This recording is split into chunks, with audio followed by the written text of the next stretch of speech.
নিজের ধর্মকে ত্যাগ করে দিয়ে তোমার হাতে হাত দিয়ে কালেমা পড়ে ইসলাম কবুল। সাহাবায়ে কেরামদের চরিত্র কেমন ছিল একটু আপনাকে বলি, যে তিনাদের চরিত্র দেখে বেদিন ও বেঈমানেরা ঈমান এনেছে, কাফেরেরা কালেমা পড়ে মুসলমান হয়েছে। আচ্ছা বলেন, মুসলমান সারা পৃথিবীতে 257টা দেশ আছে। এই 257টা দেশের মধ্যে হযরতে আলীর মতো পালওয়ান ব্যক্তি কেউ আছে? একটু জোরে বলেন না। সারা পৃথিবীতে হযরতে আলীর মতো পালওয়ান কোন ব্যক্তি নাই, হযরতে আলীর মতো যোদ্ধাবাজ কোন ব্যক্তি নাই, হযরতে আলীর মতো তালুয়ার চালানেওয়ালা কোন ব্যক্তি নাই।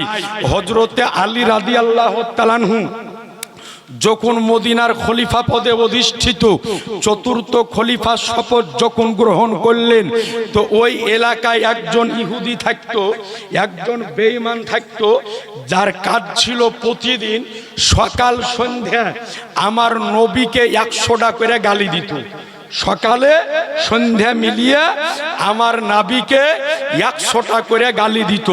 তো মাওলায়ে আলী, মুশকিলে কুশা, হায়দারে কাররার, সাহেবে জুলফিকার, হযরতে আলী মুর্তজা রাদিয়াল্লাহু তাআলা আনহু শুধু সুযোগ খুঁজতেন যে একদিন সুযোগে পেয়ে নিলেই এর খেলা আমি শেষ করে দিব। হযরতে আলী ঘুরতেন যে তাকে একদিন পেয়ে নি। হঠাৎ একদিন দেখতেছে যেই ব্যক্তি আমার নবীকে গালি দেয় ও আসতেছে, হযরতে আলী যেতেছে। তো মাওলায়ে আলী, হযরতে আলী রাদিয়াল্লাহু তাআলা আনহু ওই ব্যক্তিকে ধরার পরে চিৎ করে জমিনে শুইয়ে দিয়ে হযরতে আলী তার সিনার উপরে বসে গিয়েছেন। হযরতে আলী তার সিনার উপরে বসে গিয়েছেন।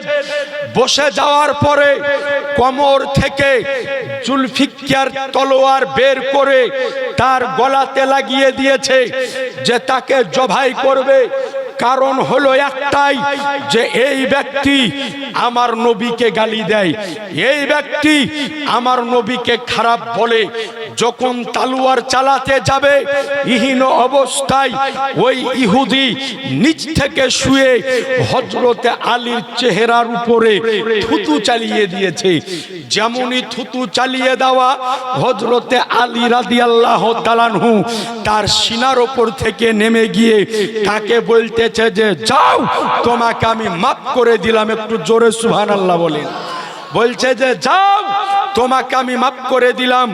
ওই ব্যক্তি কাতর স্বরে বলে, আলী আমাকে মাফ কেন করছো? তোমার তো আমার উপরে রাগ বেশি হওয়ার দরকার। এক তো তোমার নবীকে গালি দি, আর দ্বিতীয় নাম্বার তোমার চেহারাতে থুতু মেরেছি। রাগ বেশি হওয়ার দরকার নাকি ভাই? স্বাভাবিক রাগ বেশি হওয়ার দরকার। হযরতে আলীকে বলছেন, ভাই মাফ কেন করছো? তো বলে, শোনো, তোমাকে এই কারণে মাফ করছি যে যখন তোমাকে আমি ধরে চিৎ করে শুইয়ে তোমার সিনাতে বসে তোমার গলাতে জুলফিকার তলোয়ার লাগিয়েছিলাম, কারণ ছিল একটাই, যে তুমি আমার নবীকে গালি দাও, এই কারণেই তোমার গলাতে আমি তলোয়ার লাগিয়েছিলাম। এছাড়া দ্বিতীয় কোনো কারণ ছিল না। কিন্তু যখন তুমি আমার মুখের ওপরে থুতু চালিয়ে দিয়েছো, নবীকে গালি দেওয়ার কথা আমি ভুলে গিয়েছি। এখন তোমার উপরে আমার রাগ উঠেছে একটাই কারণে, যে তুমি আমার মুখে থুতু চালিয়েছো। এখন যদি তোমাকে আমি জবাই করে দিই, তোমার গর্দান যদি আলাদা করে দিই, তো নবীকে গালি দেওয়ার কারণে হবে না, বরং আমার মুখে থুতু চালানোর কারণে হবে। আর আমি নিজের রাগের কারণে কাউকে হত্যা করতে পারি না। বলে, যাও, এই জন্য তোমাকে মাফ করে দিলাম, ক্ষমা করে দিলাম। সঙ্গে সঙ্গে ওই বেদিন ব্যক্তি, ইহুদি ব্যক্তি, আমার মাওলায়ে আলী, মুশকিলে কুশা, হায়দারে কাররার, সাহেবে জুলফিকার, হযরতে আলী মুর্তজা রাদিয়াল্লাহু তাআলা আনহুর কদমে পড়ে গিয়ে বলে যে শোনো আলী, আজকে তোমার এই চরিত্র, তোমার এই আখলাক আমাকে এতটাই মুগ্ধ করেছে, এতটাই দেওয়ানা করেছে যে আজকে এই জায়গাতে দাঁড়িয়ে নিজের ধর্মকে ত্যাগ করে দিয়ে তোমার হাতে হাত দিয়ে কালেমা পড়ে ইসলাম কবুল করে নিলাম।